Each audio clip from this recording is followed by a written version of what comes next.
জুলাই গণঅভ্যুত্থানের গর্জনের আওয়াজ প্রাইভেট বিশ্ববিদ্যালয়ের বিপ্লবী ছাত্রদের আয়োজনে আজকের এই সমাবেশে যারা উপস্থিত হয়েছেন সবাইকে জানাচ্ছি বিপ্লবী সালাম। জুলাই বিপ্লবে আমরা দেখেছি প্রাইভেট বিশ্ববিদ্যালয়ের শিক্ষার্থীদের গর্জনে শেখ হাসিনার মস্তক কেঁপে উঠেছিল। প্রাইভেট বিশ্ববিদ্যালয়ের শিক্ষার্থীরা গত 16 বছর ধরে আমরা দেখেছি প্রাইভেট বিশ্ববিদ্যালয়ের এত বড় ছাত্র সমাজকে রাজনীতি বিমুখ করে রেখেছিল শেখ হাসিনার আওয়ামী ফ্যাসিবাদী সরকার। তারা চেয়েছিল প্রাইভেট বিশ্ববিদ্যালয়ের শিক্ষার্থীরা যেন কখনো রাজনৈতিকভাবে সচেতন না হয়, কারণ তারা মনে করেছিল যদি কখনো প্রাইভেট বিশ্ববিদ্যালয়ের শিক্ষার্থীরা জেগে ওঠে তাহলে তারা পালানোর কোনো জায়গা পাবে না। কারণ আমরা দেখেছি গত 16 বছর ধরে তরুণদের মধ্যে আই হেট পলিটিক্স নামক ন্যারেটিভ তৈরি করা হয়েছে, তাদের চিন্তায় চেতনায় ঢুকিয়ে দেওয়া হয়েছে রাজনীতি একটি নোংরা বিষয়, তরুণরা যেন সেই রাজনীতিতে না যায়। এমন এক বাংলাদেশ তারা কায়েম করেছিল যেখানে তরুণরা ছিল রাজনীতি বিমুখ। কিন্তু এই জুলাই গণঅভ্যুত্থানের মাধ্যমে তরুণরা আবারও প্রমাণ করেছে তারাই একমাত্র নতুন বাংলাদেশ বিনির্মাণ করার যোগ্যতা রাখে। আমরা মনে করি তরুণরা যত বেশি রাজনীতির প্রতি আকৃষ্ট হবে, তরুণরা যত বেশি দেশের প্রতি দায়বদ্ধতা অনুভব করবে, তখনই আমরা বিনির্মাণ করতে পারবো সাম্য, মানবিক মর্যাদা, সামাজিক সুবিচারের বাংলাদেশ। যে বাংলাদেশ আমরা 1971 সালের পরবর্তীতে বিনির্মাণ করতে পারি নাই, সেই বাংলাদেশে আমরা বিনির্মাণ করব 2024 পরবর্তী এই বাংলাদেশ ইনশাআল্লাহ। এবং আমরা বলতে চাই প্রাইভেট বিশ্ববিদ্যালয় এখন থেকে 24-এর জুলাই বিপ্লব পরবর্তী সময়ে প্রত্যেকটি প্রাইভেট বিশ্ববিদ্যালয় ভিটামিন ও ফাইবার সমৃদ্ধ ফ্রেশ আটা ময়দা সুজি আপনাকে দিবে সুস্বাস্থ্যের নিশ্চয়তা। ফ্রেশ আটা ময়দা সুজি ওদের দুর্গে পরিণত হয়েছে। যদি কেউ মনে করে বাংলাদেশের স্বৈরাচার কায়েম করবে, ফ্যাসিবাদ কায়েম করবে, তারা প্রাইভেট বিশ্ববিদ্যালয়ের সিংহদের থাবা থেকে কখনো রেহাই পাবে না। আমরা দেখেছি এখন বলা হচ্ছে ছাত্রদের লেজিটিমেসি নিয়ে কোশ্চেন করা হচ্ছে, বারবার বলা হচ্ছে ছাত্ররা আন্দোলন করেছে, ছাত্ররা যেন পড়ার টেবিলে ফিরে যায়, ছাত্ররা এখন কেন রাজপথে আছে। আমরা কি বলেছিলাম না?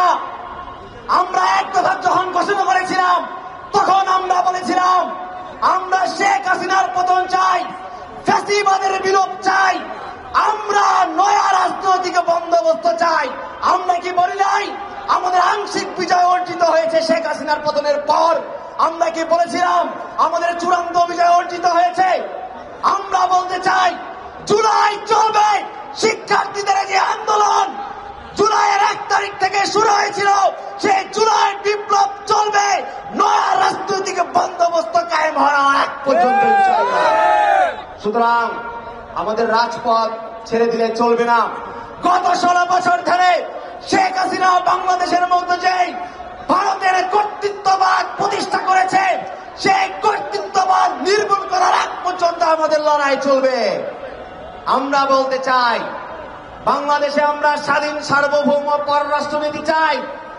অন্তর্বর্তীকালীন সরকারকে হুঁশিয়ার করে বলতে চাই আপনাদের কাজ, আমরা বলবো বাংলাদেশের মধ্যে একটি স্বাধীন সার্বভৌম পররাষ্ট্রনীতি তৈরি করে দিয়ে যাওয়া, বাংলাদেশের মৌলিক কাঠামোগুলোর সংস্কার করে দিয়ে যাওয়া। এই সংস্কার যদি করতে আপনারা ব্যর্থ হন তাহলে আমরা আপনাদের বিরুদ্ধে দুর্বার আন্দোলন করে তুলতে বাধ্য হব। সংগ্রামী ভাই বোনেরা, অনেকেই মনে করেন ছাত্ররা কেন অন্তর্বর্তীকালীন সরকারের অংশ হতে গেল। আপনাদেরকে তার্থে বলতে চাই যেই অজানা কথাগুলো আমরা কখনো বলি না, সেই অজানা কথাগুলো আমরা এখন বলতে বাধ্য হচ্ছি। 5ই আগস্টের পরে ছাত্ররা কখনোই চায় নাই ক্যান্টনমেন্টের মধ্যে গিয়ে বসতে, তারা ক্যান্টনমেন্টকে প্রত্যাখ্যান করেছিল। ছাত্ররা বাধ্য হয়েছে বঙ্গভবনে যাওয়ার জন্য, কারণ আমাদের মুরব্বীরা তারা টিএসসিতে আসতে পারে নাই, শাহবাগে আসতে পারে নাই। আমরা চেয়েছিলাম জাতীয় সরকার গঠিত হবে।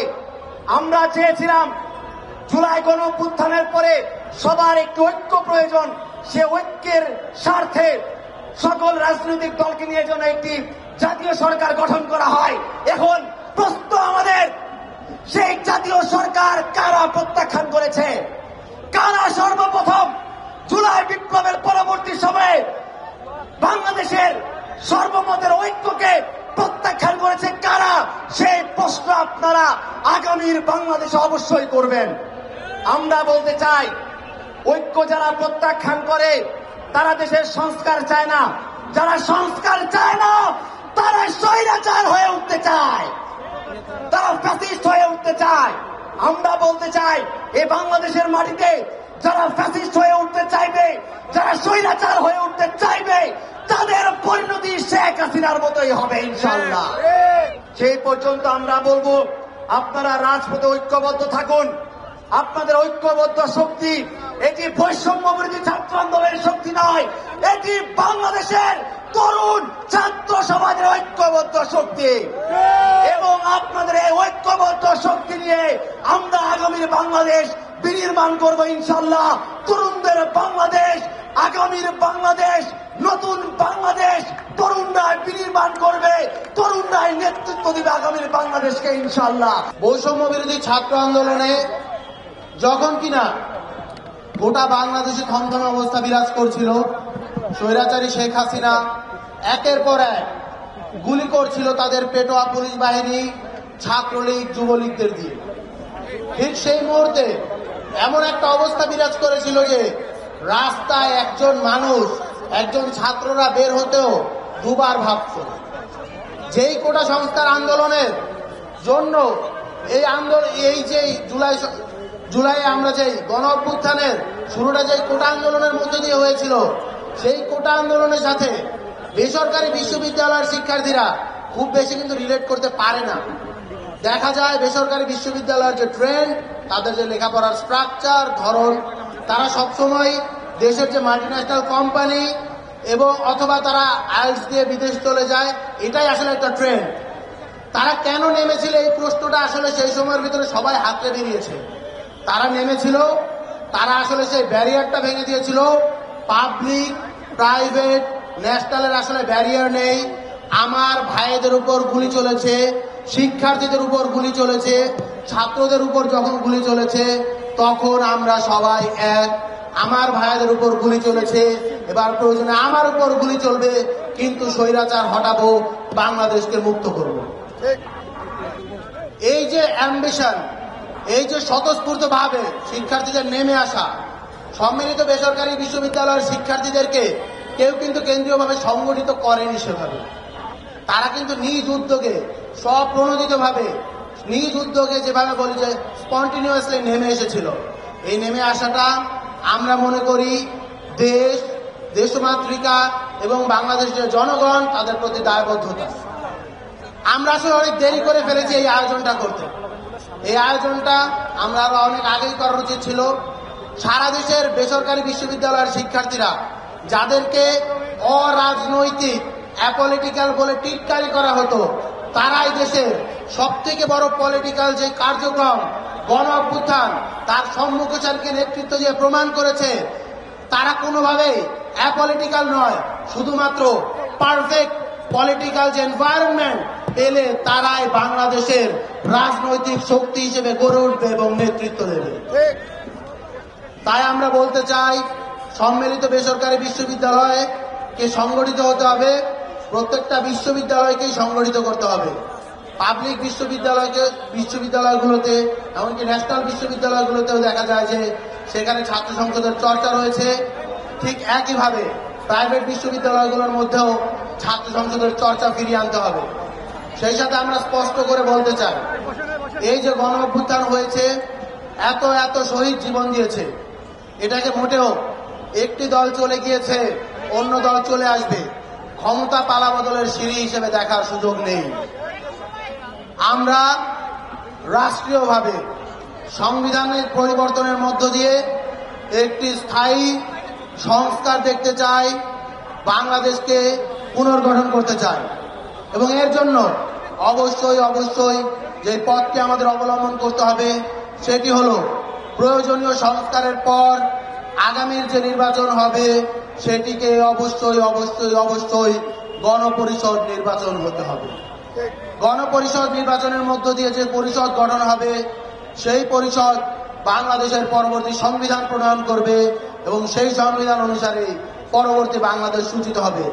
অন্যথায় জুলাইয়ের যে আকাঙ্ক্ষা, জুলাইয়ের যে আবেদন, জুলাইয়ের যে স্পিরিট সেটি ব্যাহত হবে। মুজিববাদী সংবিধান, আওয়ামী লীগের সংবিধান রেখে আমরা যদি আওয়ামী লীগকে বাংলাদেশের রাজনীতি থেকে, বাংলাদেশের পলিটিক্যাল গ্রাউন্ড থেকে নক আউট করতে চাই, সেটি আসলে কখনোই সম্ভব নয়। সেটি অলীক কল্পনা। এই অলীক কল্পনার বশবর্তী না হয়ে বাংলাদেশের পলিটিক্যাল স্পেয়ারের যতগুলো রাজনৈতিক দল এবং স্টেক হোল্ডার রয়েছেন তাদেরকে আমরা বলবো, আসুন আওয়ামী লীগের ব্যাপারে জিরো টলারেন্স নীতি গ্রহণ করি।